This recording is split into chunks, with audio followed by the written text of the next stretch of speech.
اسرائیل نے قطر کے capital Doha پر ہوائی حملہ کیا ہے اور کہا ہے کہ اس نے یہ حملہ فلسطین کی آزادی کی تحریک یعنی حماس کے لیڈروں کا خاتمہ کرنے کے لیے کیا ہے۔ اس واقعے نے پوری دنیا کی سانسیں روک دی ہیں۔ یہ وہی دوحہ ہے جو دنیا کو جھگڑوں کے میڈیشن، امن، کھیل اور ڈپلومیسی کا سمبل سمجھا جاتا ہے۔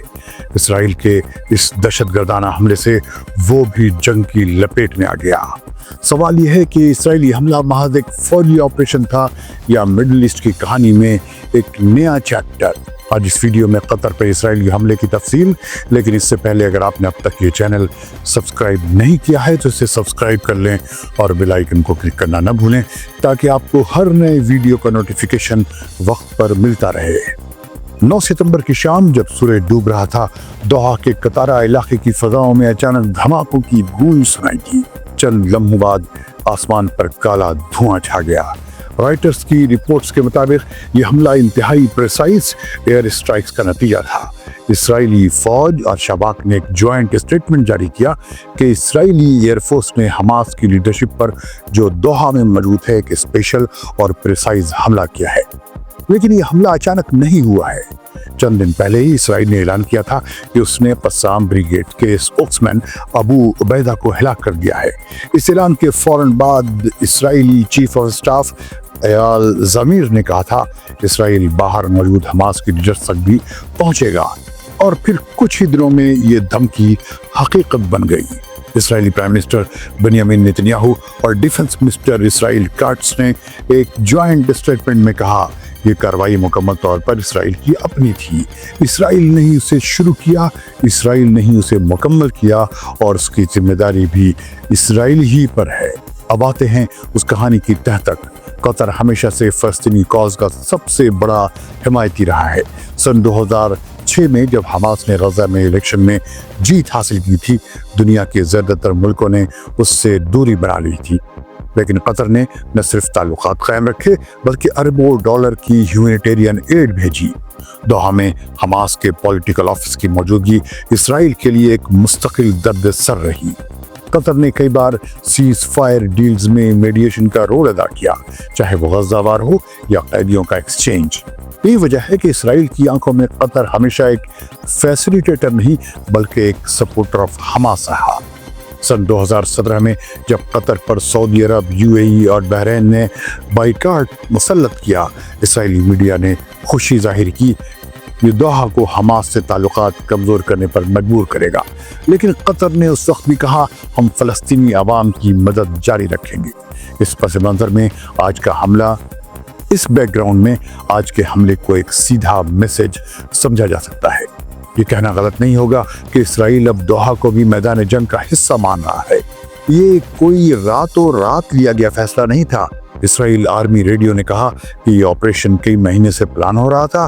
15 فائٹر جیٹس، 10 سے زیادہ پریسائز گائیڈڈ میزائلز اور فیول کی سپلائی کے لیے ایئر ٹینکرز، سب کچھ پہلے سے ہی طے تھا۔ اس آپریشن کو نام دیا گیا سمٹ آف فائر۔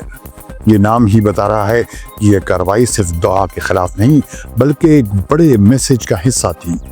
یہاں کہانی اور بھی کمپلیکیٹڈ ہو جاتی ہے۔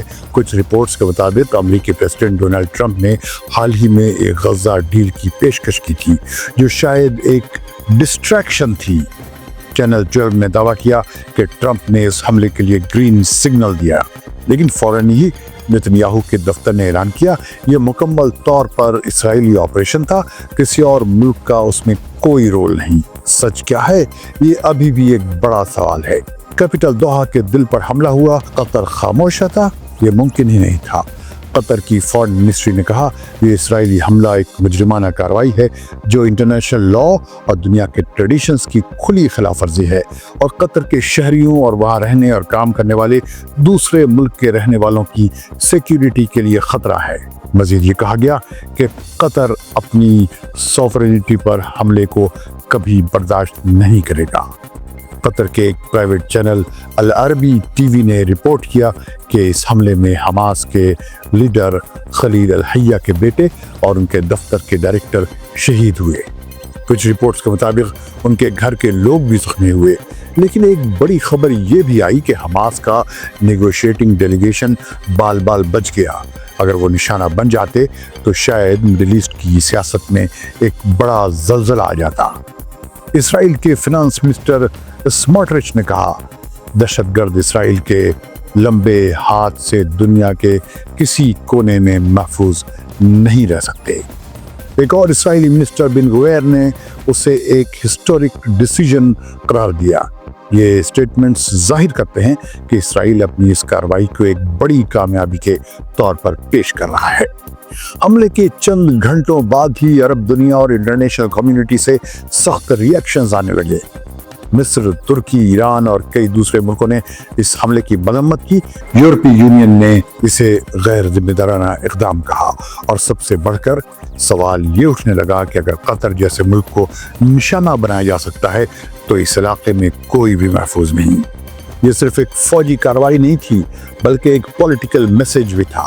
اسرائیل نے واضح کیا کہ وہ مڈل ایسٹ میں کسی کو بھی بخشنے والا نہیں، لیکن قطر جو ہمیشہ سے ڈپلومیسی کے ذریعہ مسائل حل کرنے کی کوشش کرتا رہا ہے، اب ڈائریکٹ میدان میں کھڑا ہے۔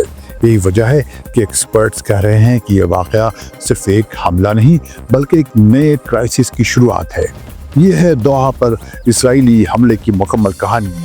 ایک طرف اسرائیل کا دعویٰ کہ اس نے دشمنوں کو سبق سکھایا ہے، دوسری طرف قطر کا کہنا کہ یہ انٹرنیشنل لا کی خلاف ورزی ہے، اور بیچ میں کھڑا ہے پورا مڈل ایسٹ جہاں پہلے ہی غزہ، یمن اور شام کے محاذ پر آگ لگی ہوئی ہے۔ اور سوال یہ ہے کیا قطر اور اسرائیل کے بیچ ڈائریکٹ ٹینشن بڑھے گی؟ سوال یہ بھی ہے کہ کیا امریکہ واقعی اس آپریشن کے پیچھے تھا، اور کیا دنیا کی ڈپلومیسی اس آگ کو بجھا سکے گی، یا یہ شعلے پورے علاقے کو اپنی لپیٹ میں لے لیں گے؟ آپ اس حملے کو کیسے دیکھتے ہیں؟ کیا یہ مڈل ایسٹ میں ایک نئی جنگ کی شروعات ہے یا محض طاقت کا ڈسپلے؟ اپنی رائے کمنٹس میں ضرور لکھیں۔ یہ ویڈیو پسند آئے تو اسے لائک اور شیئر کرنا نہ بھولیں۔ ملتے ہیں ایسے ہی کسی دوسرے ویڈیو کے ساتھ۔ ریڈیو دیش کے دیکھنے والوں کو فیض الحق کا سلام۔